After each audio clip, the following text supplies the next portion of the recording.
Hello, and welcome to this session on COVID-19 and federalism as part of the Institute of Public Administration of Canada's annual conference. I'm Charles Breton. I'm the Executive Director of the IRPP's Centre of Excellence on the Canadian Federation.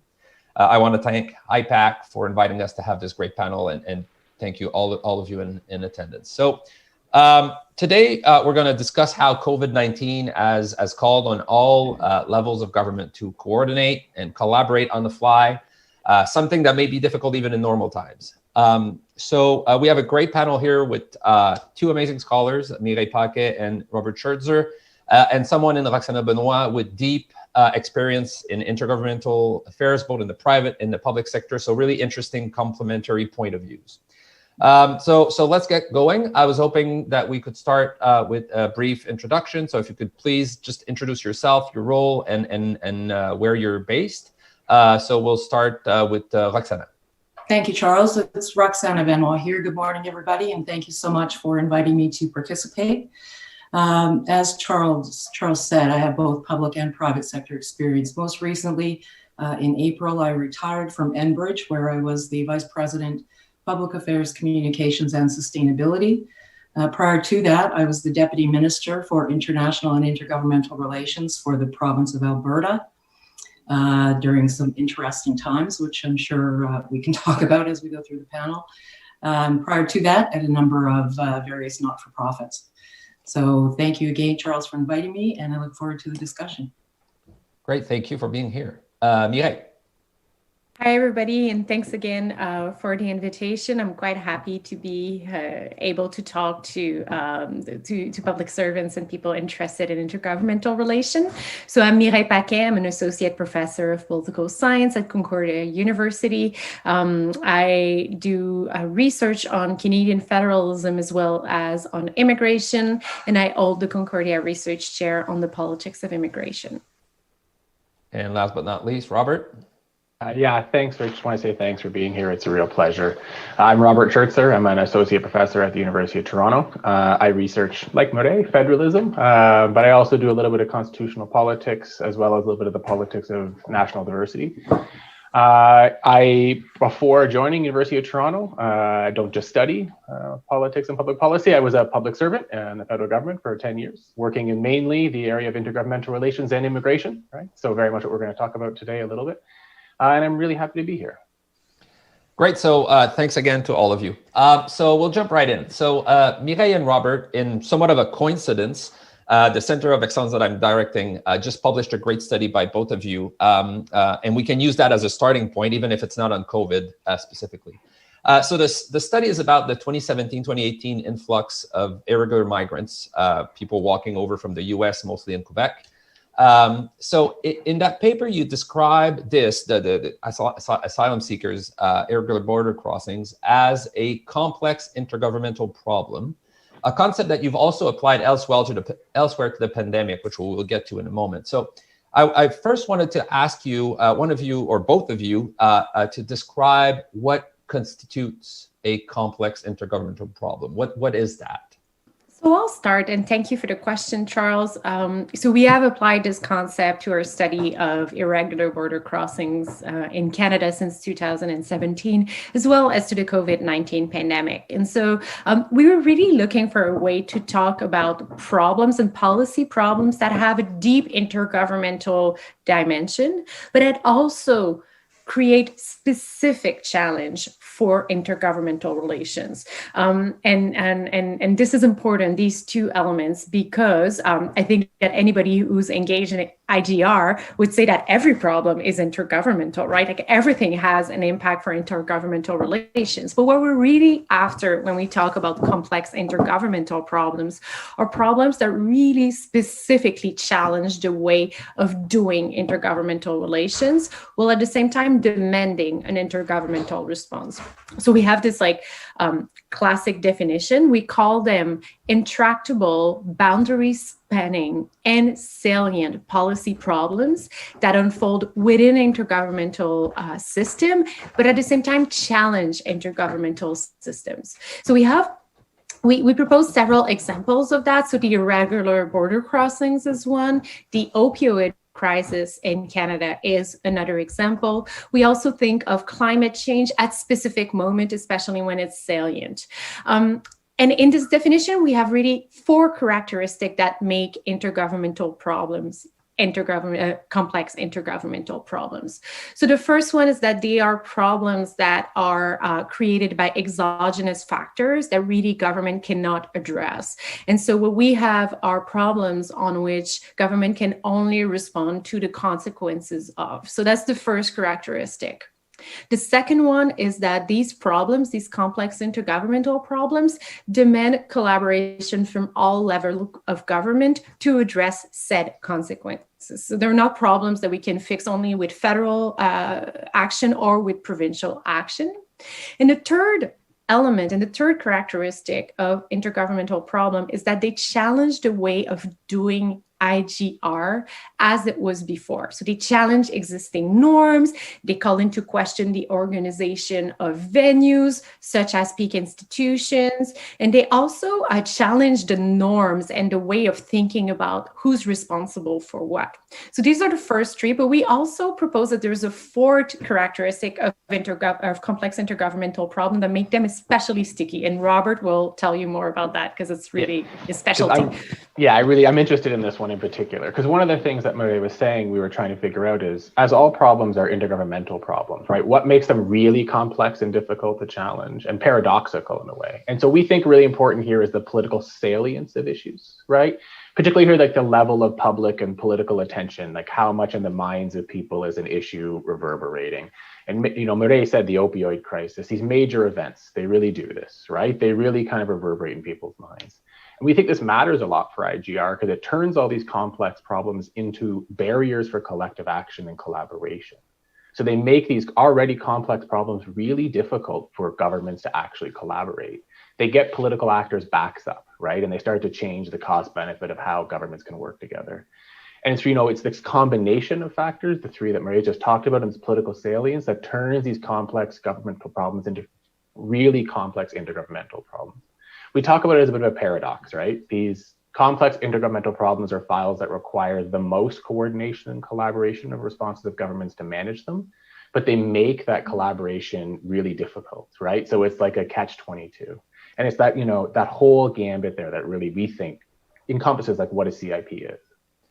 And Alexandra, I'm really interested to hear you on this because you have extensive experience in intergovernmental relations, as you said, especially with really politically salient ones as well. And so, academics, and I'm one as well, like to come up with concepts like this, right? That are very useful, maybe analytically, but what about on the ground? So having seen those policy challenges take shape on the ground and evolve at higher levels of decision making, is it useful for you to think about a problem in such terms? And if so, what does a complex intergovernmental problem looks like in practice? Sure, Charles. I think there's a few points that I want to make because I think I agree with everything that Maria and Robert said. And my main point was going to be, and I know Maria, you said this, but almost all intergovernmental relations problems are complex intergovernmental relations problems in one way or another. But because it's challenging, but I used to say to my team, well, hard things are hard and you've got to try to find a way to get them done. But really what turns them really complex is where Robert was going, when it becomes a public issue or a political issue. So it's the context in which you are trying to resolve some of these problems. I'll give you 2 examples.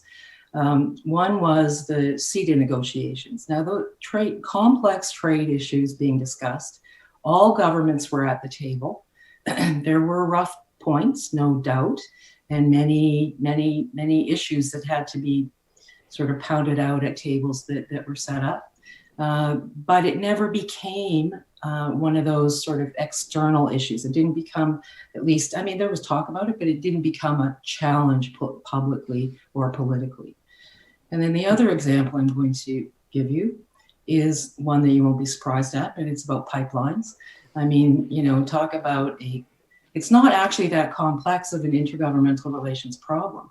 If you just look at the policy and if you just look at legislation regulation, it's pretty straightforward. But But if you look at the context, all of a sudden it really becomes complex.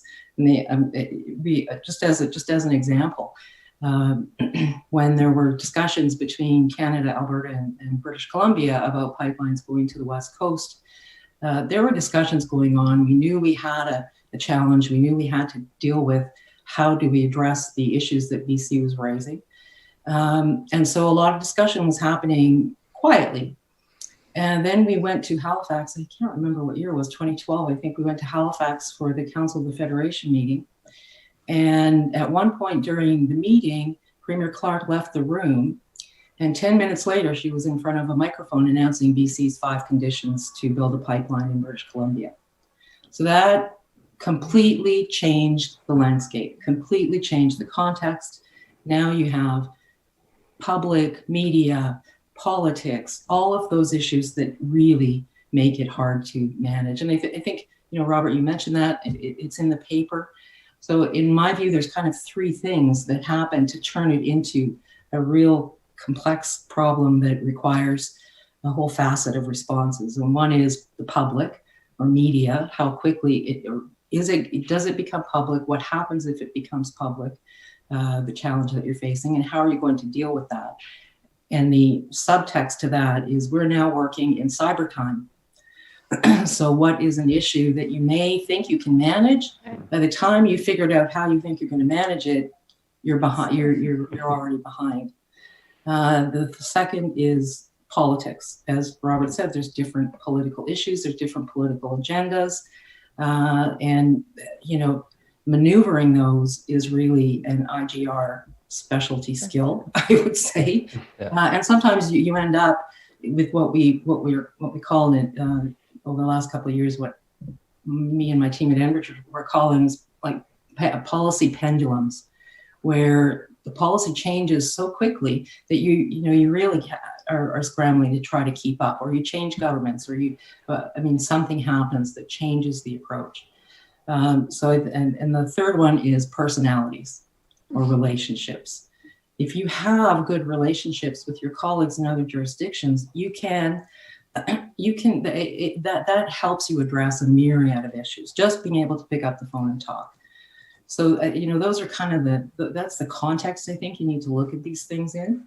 And my last point would be, because of all of that, I would strongly recommend that as you're coming into one of these complex processes, problems, bring your communications team in, have a playbook, try and know what you're going to do some scenario planning, try to figure out what you would do, because you won't have time to do that if something goes sideways. So being on the ground. so I think all of this, like talking about like the politics of it, the public aspect of it, things changing quickly.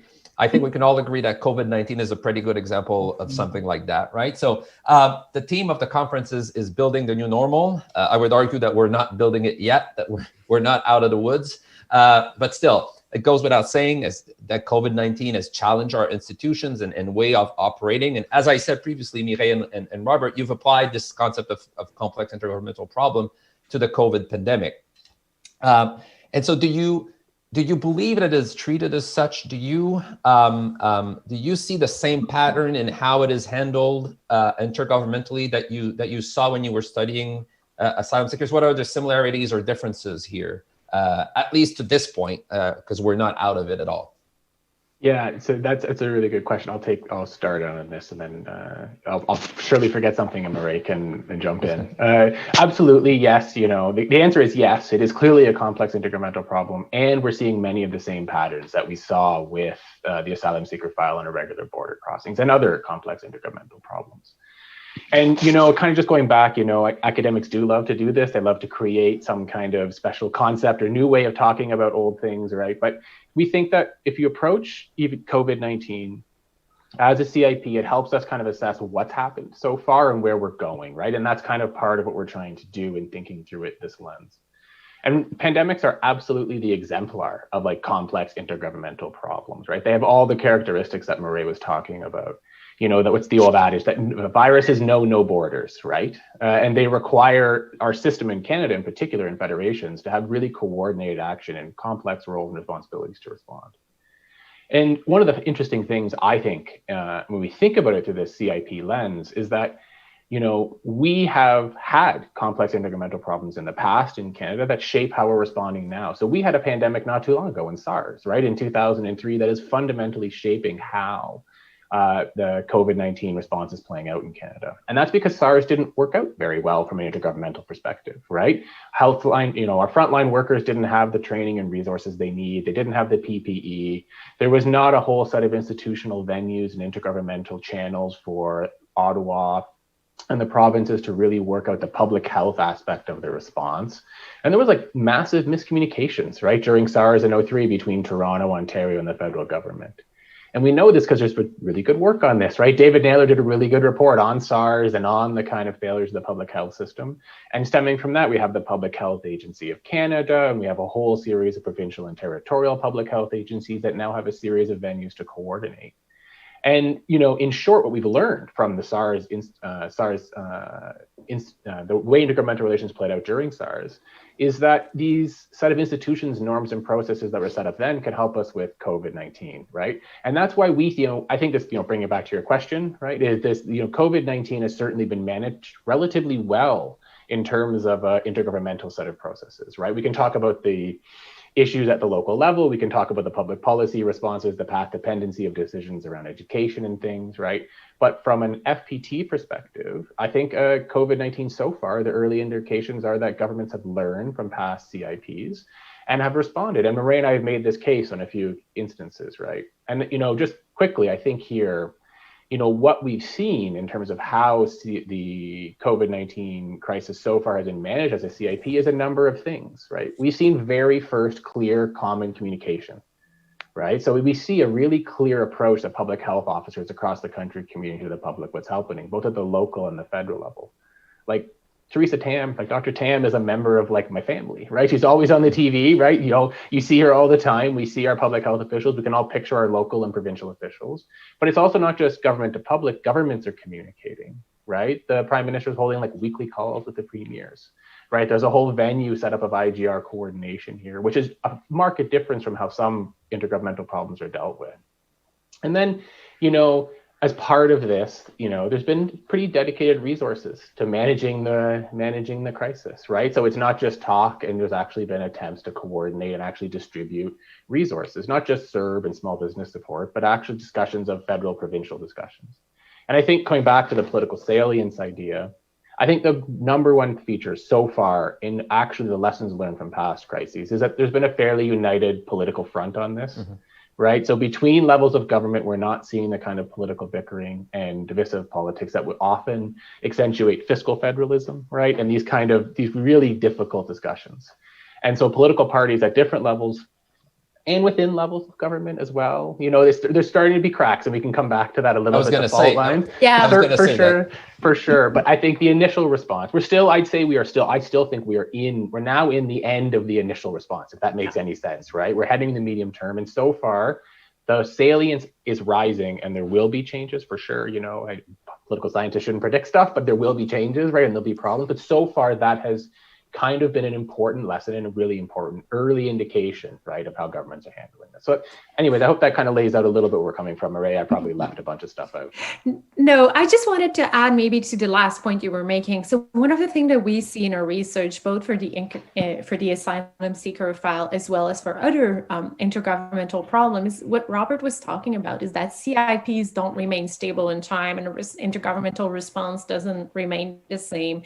Both in the case of irregular border crossings, but probably also in the period of COVID, there seemed to be a time one and a time two, right? And time one is operational coordination. What are we doing? How do we respond to all those needs? And when it works well, like in COVID, there's a lot of ad hoc responses unfolding, and that's great, right? And I think that we've seen that, and that's where Robert's optimism is really coming from. But we're also starting to see our cracks, right? And we saw saw the same thing with the irregular border crosser files. And these cracks mostly have to do with governments kind of socializing themselves into realizing the long-term consequences of those CIPs. And here, fiscal federalism is really an important one, right? So we saw that for irregular border crossers, provinces realizing the costs associated with providing services for these population, and then starting to demand more money, and then governments falling into this like typical Ottawa should give us more money and the like. And so I don't think we've necessarily entered into that second phase, but we can totally see this happening with COVID-19. I would just also add something else. One of the things that we haven't had a chance to talk is that one of the characteristics of CIPs are challenges to the structuration of intergovernmental venues, right? So who's invited at the table to talk and how? And I think that in the case of COVID, we really see that. Cities, for example, I'm just thinking in Montreal of how the city of Montreal was at the beginning of March, like going to the airport and trying to raise awareness to travelers and just kind of, and we can think of tons of examples. And so that's also, that's also another way in which COVID-19, I think, challenges that and fits into our CIP characteristics. Go ahead.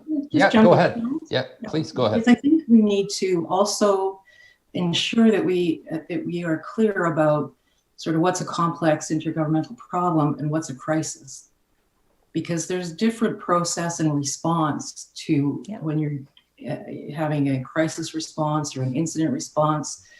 And I would categorize this as crisis. Obviously, there's intergovernmental issues, but I'm not so sure it fits neatly in one category. Let's just put it that way.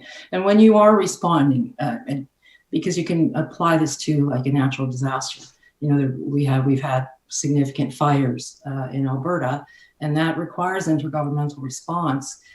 But it's a response to a crisis, and people have different pressures, have different objectives, different plans, and I'm not sure that things that are put in place to deal with a crisis or an incident will actually. I think you can learn from them and try and incorporate learnings, but I'm not sure that then changes IGR, or that it can help. That's an interesting point. So maybe the response to the crisis phase might be a bit easier, might not be the best word, but everyone is kind of working to try to fix this right now, right? So it might be easier to manage to some extent, but in the long run, as things unfold, it may get harder and harder, and maybe we're in that phase now. Is that what you? Exactly. Everybody responds. The feds, in a fire example, the feds, other provinces, everybody sends help, and then when it's over, that hasn't changed IGR, and you're left fighting with the federal government about disaster funds because you've got to apply for them, and everybody watching this will know what I'm talking about. Yeah. So I just wanted to flag that, because there are different characteristics that we have to make sure that we're watching for when we're trying to, especially when we're trying to get learnings from something. But so in this case, I think we can all agree that still now there's an intensity to the intergovernmental relations surrounding COVID-19, right? In terms of frequency, especially. So is there something there? The strengthening that we're seeing, is that something that we can see being not maybe permanent is not the right word, but are there relations there that are created that will be useful in the long run? Well, I'll just jump in for a second, Charles. Yeah. I think that can't help but happen in terms of, you're working so closely together, you're relying on each other. It doesn't really matter where you're from, you're all trying to do the same thing.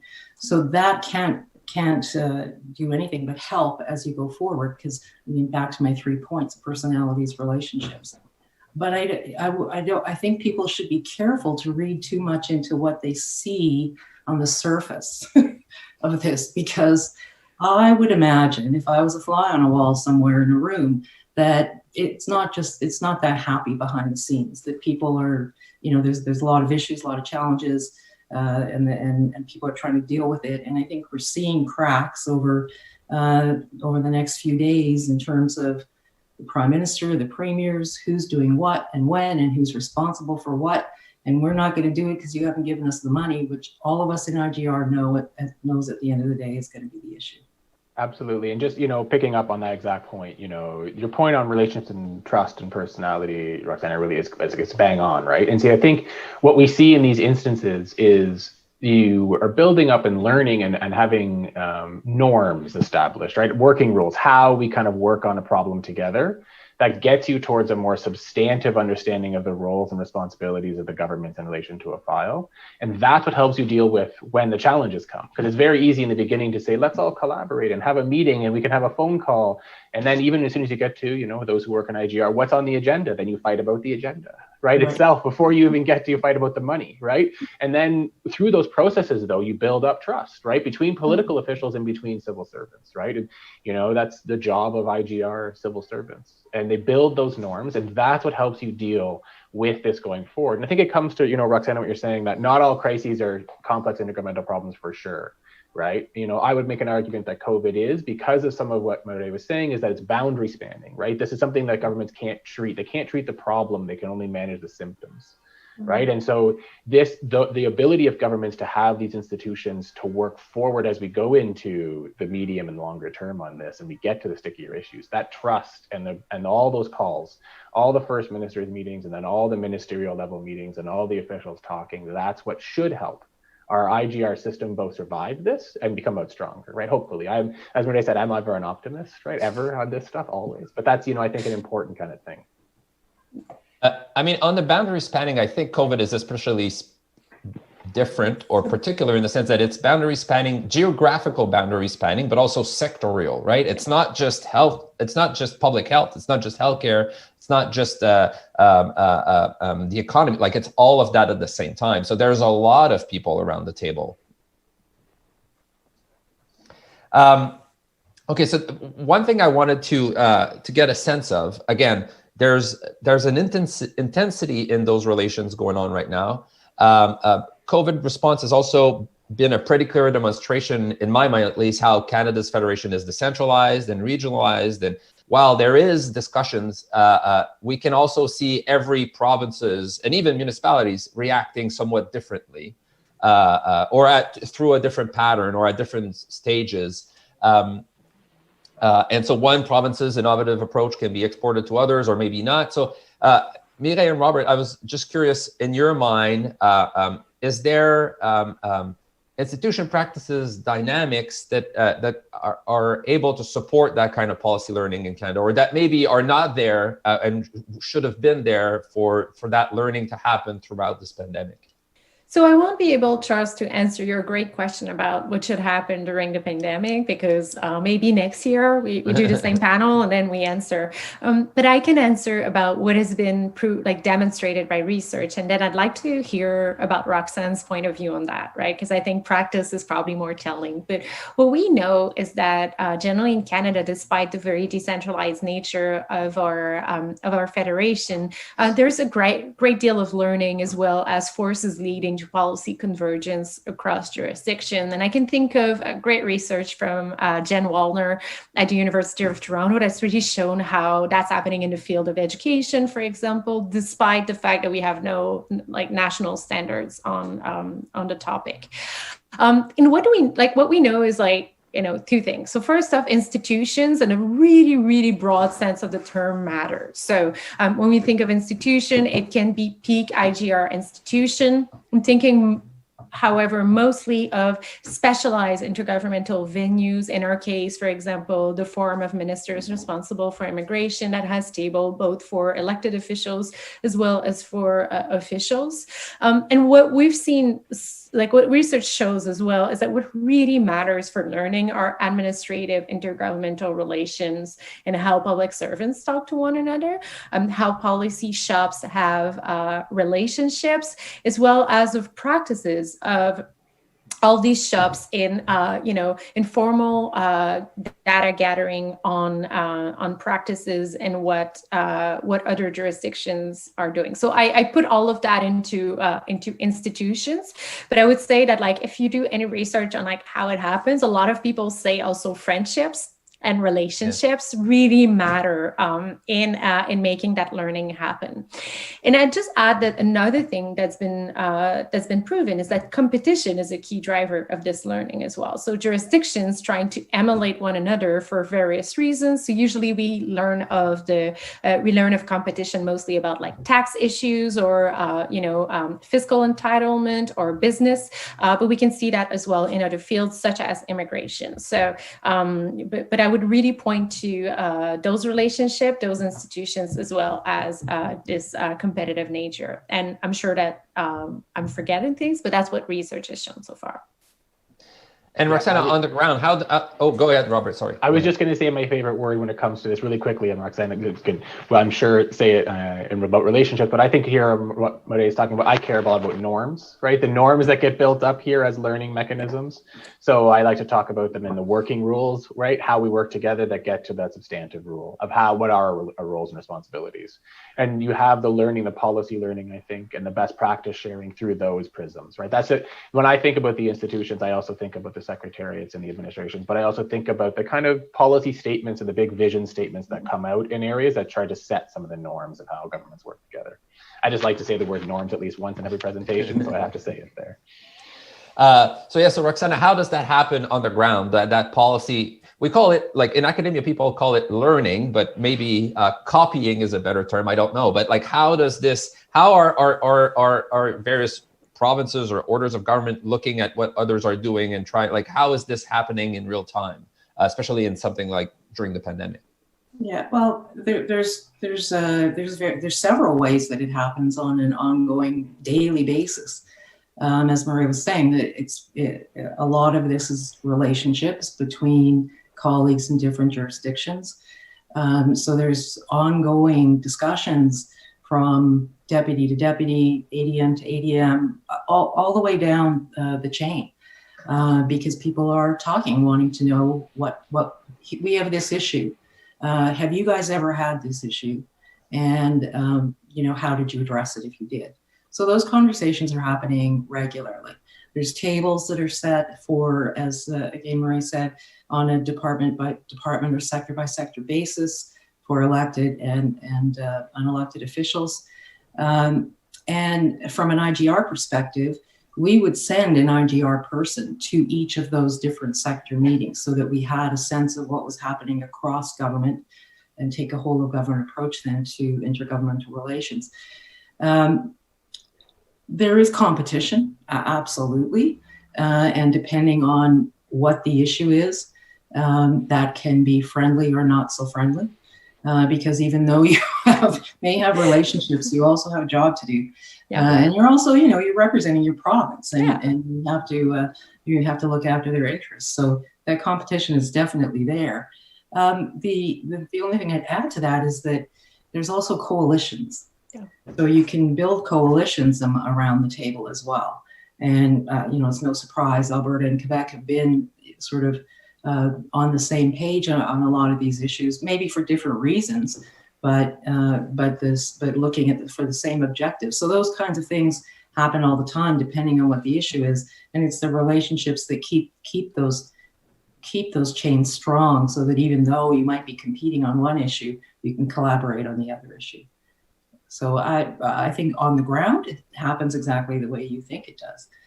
But you also have to work at it. I don't want to leave the impression that, it just happens by itself. You have to work at it and pick up the phone. And, we would set up conference calls of deputies all the time if we had an issue. So I think it works quite well. And we would assume that that's what's going on right now with COVID-19, even more so than ever before, probably.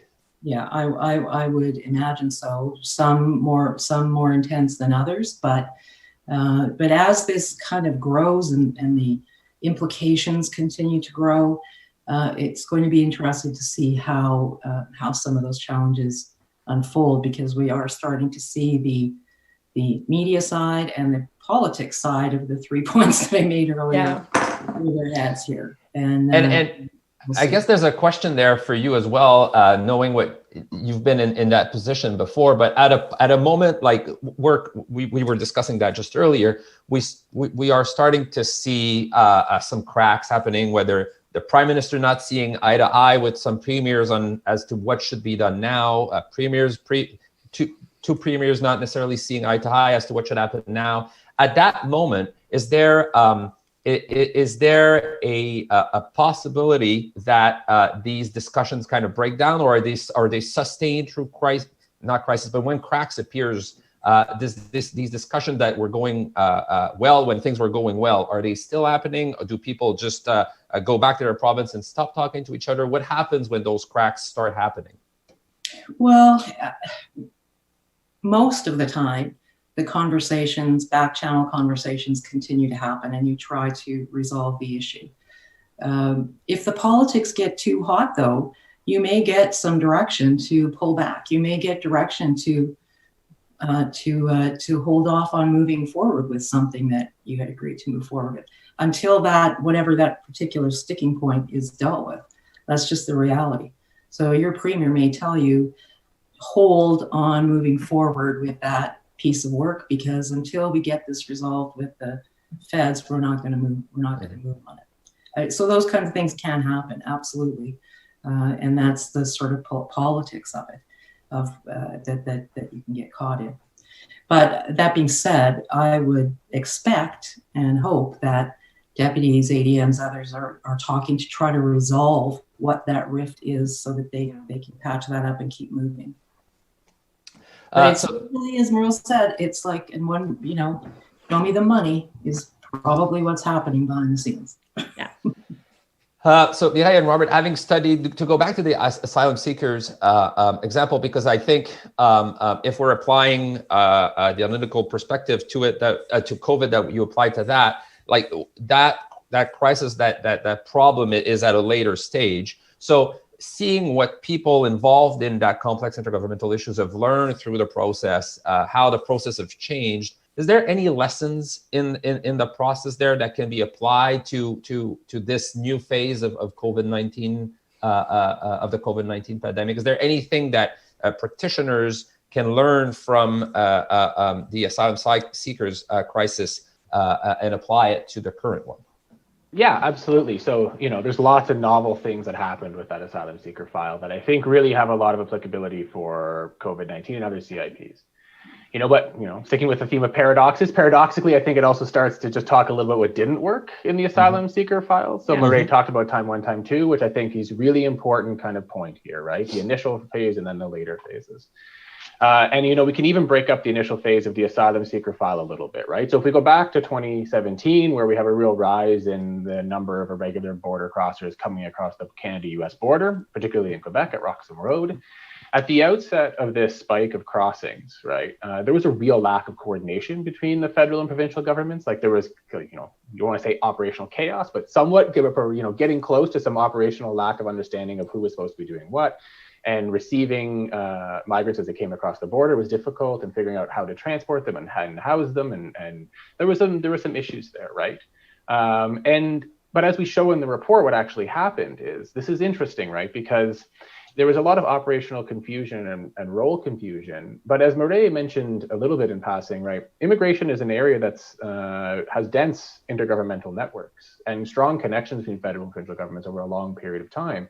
Asylum seekers is a bit of a weird area within that, right? It's a little bit of a siloed area. So even though the federal and provincial governments have a lot of roles and responsibilities, the federal government generally has responsibility for reception, for managing the border, for processing claims, right? Whereas the provinces and municipalities are responsible for housing, social services, education, right? For irregular border crossers and asylum seekers as they're awaiting their claims process. So there's a dense network of kind of responsibilities, which makes it very complex. And in this instance, what happened is the Quebec government in particular had to step in the initial crossings, right, and handle a lot of the initial reception and housing. And then the salience of the issue arose pretty quickly, right? There was national attention to a number of irregular border crossers having to be housed temporarily at Olympic Stadium, right? This started to catch national attention. This crystallized governments, was pretty instantaneous after that. And governments moved really quickly to have a whole series of innovative kind of responses. And so that, coming back to your question, right, the novel solutions that come out from this initial kind of period of lack of coordination to what happened, there was a whole set. I think there's 4 probably really important innovations that we pulled out on our report here that I think look like what novel solutions can look like. The first is the problem identification that we talked about a bit earlier.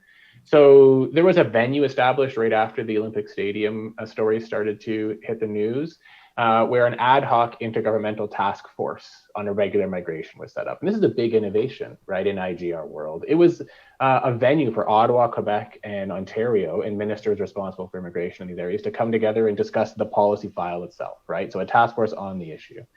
And on the innovation theme, Toronto, the mayor, John Tory, was actually brought into the fold in this, right? It was a little bit of an innovative thing. And this task force really created a common understanding of the problem, because that was not clear. People didn't know how to address the issue. They didn't know what to do. They didn't know what was happening, and this was a venue where they could come to an understanding of what interventions needed to happen, right? And it was very active. There was 12 meetings of this table in over a year, right? So a very active table. They ran national desk exercises across the country, predicting in the summer of 2018 that there'd be higher flows, right? So a very active kind of ad hoc and flexible system.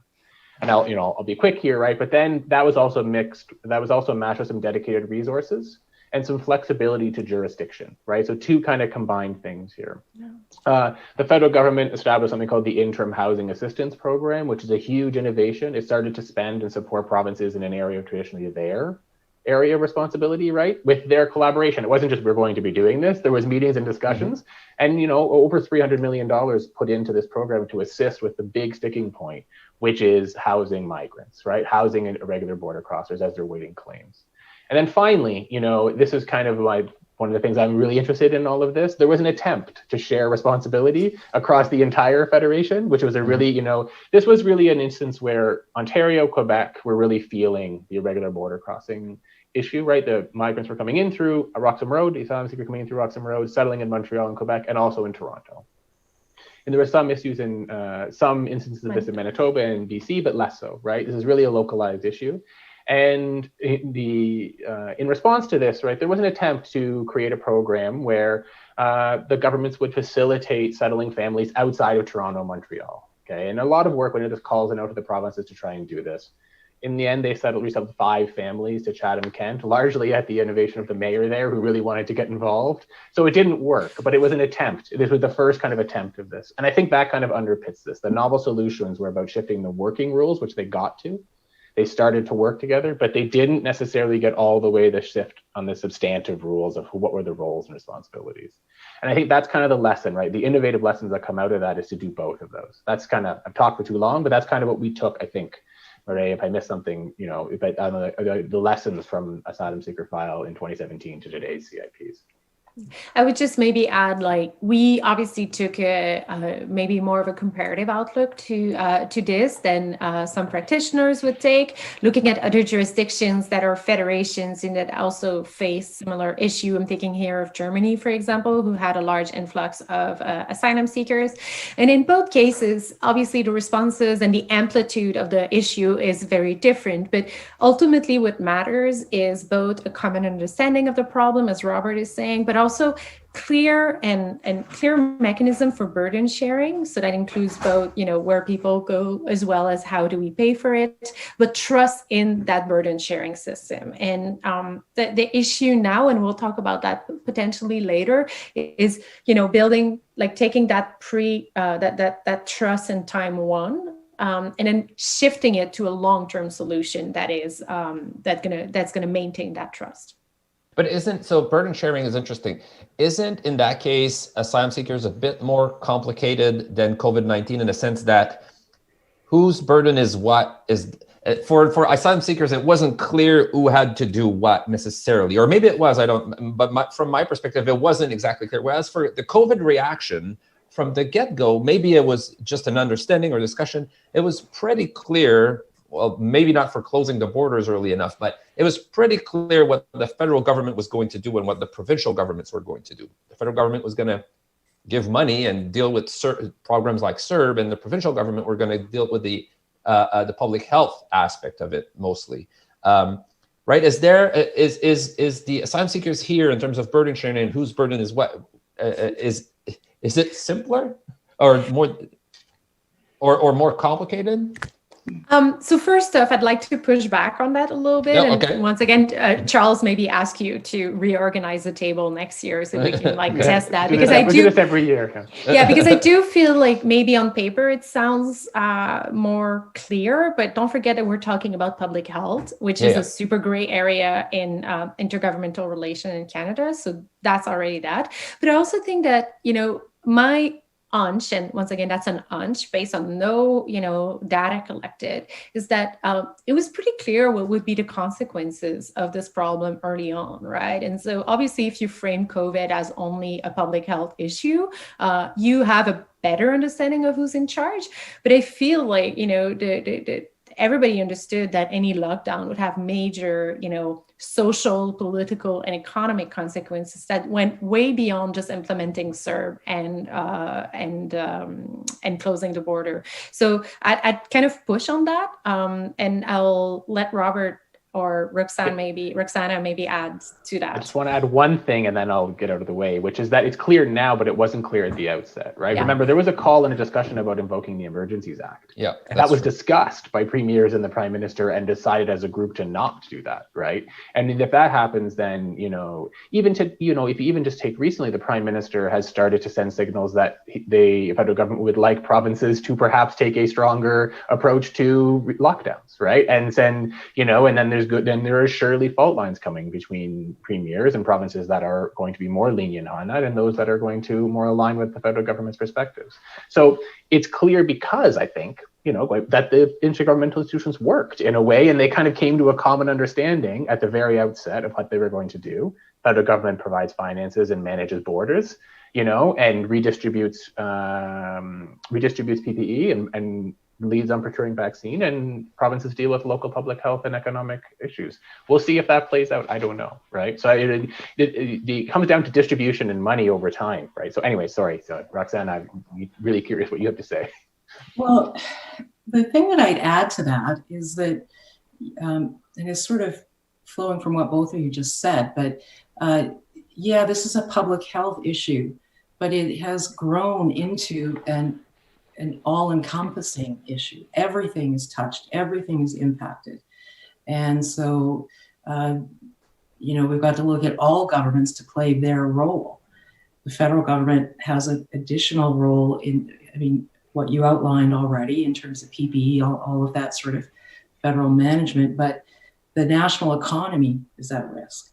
That's that's something that the federal government has to address, obviously working with provinces, but the federal government has the tools that are needed to deal with the economic output and outcomes. With respect to how premiers are managing things, I mean, it's the premiers who will pay a political price at the end of the day for what they're doing.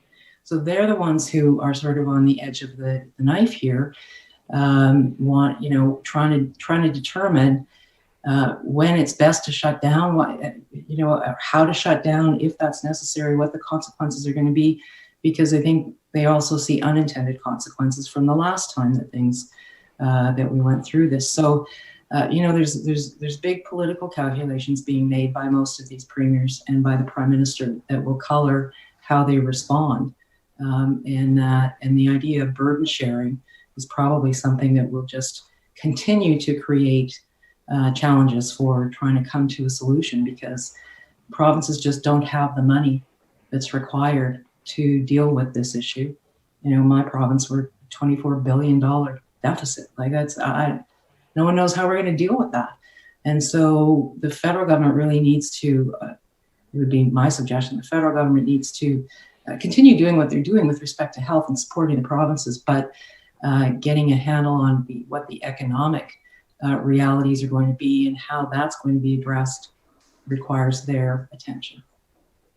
I don't know if I answered your questions, but that's sort of where what I'm thinking. That's interesting that you went into suggestions there, because I want to we're slowly closing in here, so I want to kind of end by having a look at, I know Robert said political scientists shouldn't make predictions or that we maybe always do. Yeah, exactly. or Mireille saying that it's too early and we should reconvene next year, that maybe we'll do that. But As everything unfolds here, again, we've talked about the social, the economic, the political consequences of the pandemic. I want to hear you on each of you on where you think practitioners should focus their attention now to prepare for the post-COVID. I mean, I know we're not out of it yet, but as we prepare for being post-COVID, we've had good news about a possible vaccine. So where should they focus their attention now, both in terms of policy, but also in terms of how we do intergovernmental relations in this country? Maybe not a full reform, but like where should practitioners put their effort now as we move out of this pandemic, hopefully?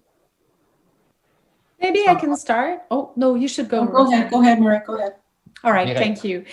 So maybe I should start. So I'm going to talk about things that we have learned from our study. But I also want to, once again, just reinforce the point Roxana did, which is that COVID-19 is an all of government problem, and that, you know, I think that it's easier to propose sectoral solutions to one file versus something that might have, you know, impact for everything, the overall structure of fiscal federalism in Canada for years to come. But I think that a couple of things became clear that we can maybe apply to this from our study. So the first thing for us has been that we really thought that this move from phase 1 to phase 2 was really important, and that we needed to move away from the ad hoc to really think about institutional design to keep people engaged, find ways to manage emerging tension, and provide people with space to actually, you know, express these grievances in a positive way, and maybe, as Robert would say, generate new norms, right?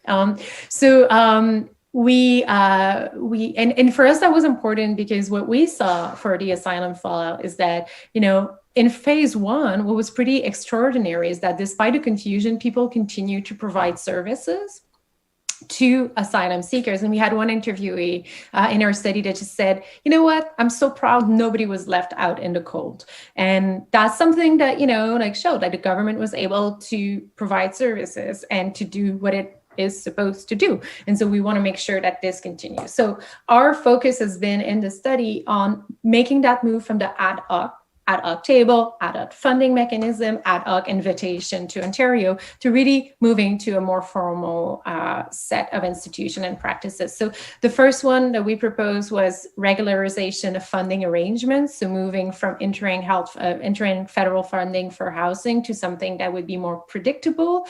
We talked about a framework that could be inspired from the fiscal stabilization program, something that would be more insurential. But that's like, you know, that's for asylum seeker. But clearly, what is evident for COVID-19 is that there should be, I don't know, maybe not a commission, but a clear, you know, early attempt at sitting down together and thinking of a new framework to address the future of fiscal federalism post-COVID.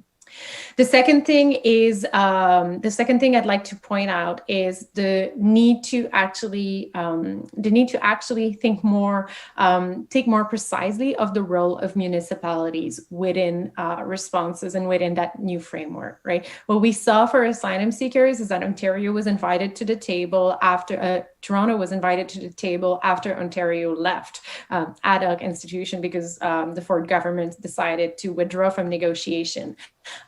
So that's great, but, you know, cities will bear the brunt of the cost of the post-COVID reconstruction as well. So in thinking about this new fiscal framework and in thinking about how we actually institutionalize all of this, it would be important to really be serious about a new fiscal deal for cities, and a fiscal deal in which they actually have a seat at the adult table, right? In which, like, they can actually say things and they cannot only act as creature of the provinces. And I'm not the first one to make that point, but I think it would be important. So I'll just like stop there. We had more like sectoral recommendations, but these were really the two big ones.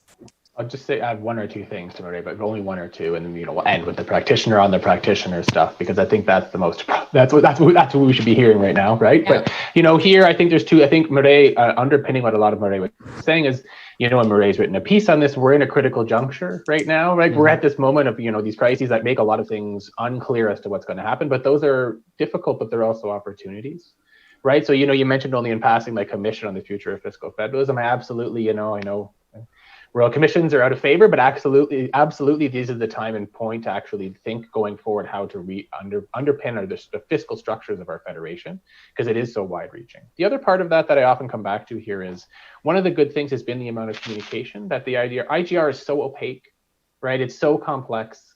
Even for those who study it, can't figure out what's going on. Right. We're here in a virtual conference, right? We're here working virtually and able to connect across the country. And I've actually also thought long and hard about this, that this is an opportunity for IGR itself to reform how it does things, right? To engage citizens better, to actually bring more governments to the table, to include, Murray's talking municipalities, but also stakeholder groups, to embrace some of that element of how we do IGR, because it is so cross-cutting. And that, is an easy thing to say and really hard to do, right? Really, really difficult. As a practitioner myself, I remember trying to do that, but it is the moment where we can re-envision that. So those, that's just something that when things become indeterminate, you can start to actually change the path going forward. And as a practitioner, I would really counsel that this is the moment to push some of those ideas. I agree with everything that both of you said. What I'd add a couple of things to it. First off, as you've said, this has been all a lot ad hoc. So I would hope that someone in each of these jurisdictions is making notes of everything they've done, the decisions they've taken, the process they've set up, so that you can then turn that into a playbook so you actually have it. And, I'm saying this not ever having successfully probably done it myself, because it's just, as you said, things just move and you got to get on to the next thing. But this is so fundamentally important. And there's some fundamental things that governments did prior to this because they were trying to deal with a different issue and then now have unintended consequences in the pandemic. And I'm thinking of things like the monitoring global issues and global trends so that we can get a heads up that something's going on. That stopped because of budget or probably. So I think it's really critical in this that last final step happens, sort of to close it out. Have a playbook, have a record of everything you did, the lessons that you learned along the way, and put it somewhere where somebody knows where it is. Make sure it's part of transition from deputy to deputy, like all of those sorts of things, because otherwise all of that will be lost. I think the idea of keeping those relationships strong that have developed over the last several months will be the way to establish those norms, Robert. Like, I think that's the kind of thing that, because some of these, not everything that happened, obviously, can be transferable to kind of day-to-day IGR operations, but some of it can, and the best way to do that is to keep engaged with each other. Just as an aside, I don't know, I can't imagine the scenario in which provinces will agree to have municipalities at the table, but we can always hope. And the last point I want to make is, and I think people that this is a great way, and everything we talked about today is a great way to deal with what I think is our next upcoming CIP, and that's climate change. I mean, it's already there, but we've been avoiding taking it on head on, and I think this is going to be one of the real IGR challenges of the next couple of years. And everything we've done in this, in terms of relationships, et cetera, will hopefully help us move that forward. And that's a great way to end this. So on that note, I want to thank you all for this wonderful discussion. I think it was really useful and interesting. So again, just as we close, I want to reintroduce or present who was part of this discussion. So Roxana Benoit is a member of the expert panel at the Canadian Centre for the Purpose of the Corporation with extensive experience in the Alberta government and in the private sector. Mireille Paquet holds the Concordia Research Chair on the Politics of Immigration and is an Associate Professor of Political Science at Concordia. And Robert Schertzer is an Associate Professor of Political Science at the University of Toronto. I am Charles Breton, Executive Director of the Centre of Excellence on the Canadian Federation. Merci d'avoir été avec nous.